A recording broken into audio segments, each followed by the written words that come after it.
রাসূল যা প্রদান করেন তা গ্রহণ করে নাও, তিনি যা বারণ করেন তা থেকে বিরত থাকো। বলুন না, বলুন সুবহানাল্লাহ। মায়েদের পক্ষ থেকে প্রায় 10,000 টাকা আপনার এসেছে, কারণ মা বোনেরাও জানে যে কালোপুর মাদ্রাসার জালসা হবে, দিতে হবে।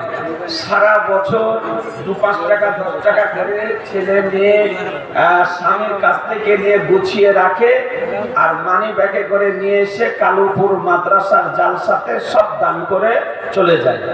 তো মা বোনদেরকে বলবো, মা বোনেরা এইরকমই করিয়েন, তবে আপনাদের দিতে অসুবিধা হবে না।